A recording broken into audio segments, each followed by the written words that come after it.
Excellent. So the next Citizen Leader Award is going to an incredible group in St. Louis, Missouri.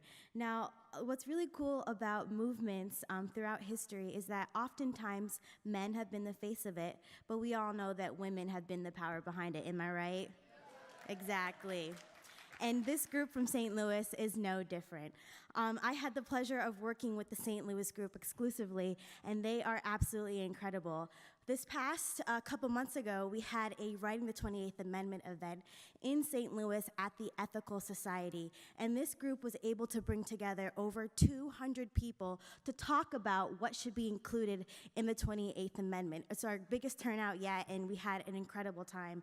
On top of that, they have published letters to the editor, they have talked with their elected officials, and they are making incredible headway towards passing a 28th Amendment.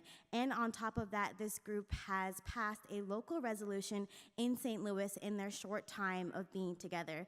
And with that, it's my pleasure to bring to the stage the leader of this group and one of my personal heroes, Jenny Potashnick. So this is quite an honor and very humbling. I'm incredibly grateful for this organization for providing us all with such a rock-solid platform to make a difference. Huge shout out to Becky Stegan and Danette Summerford, who are here today, vital parts of the St. Louis team.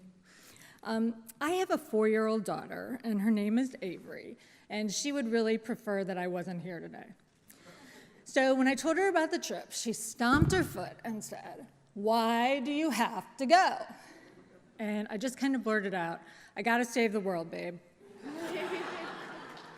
And yeah, my husband and I laughed about it. And you know, it just really stuck with me, and I couldn't really figure out why. And it sort of dawned on me, you know, I am kind of a superhero. And here's the thing, so are all of you. Everyone in this room has recognized the threat to our democratic values, and rather than let that fear keep you stuck and immobilized, you each decided to channel that into making a difference, and that brought you here today.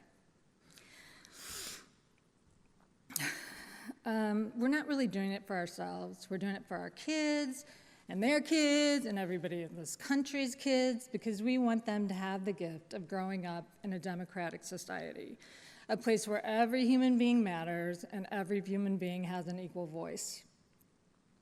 I hope you'll take a moment to really feel what it's like to sit in a room full of profound decency, determination, and most of all, hope.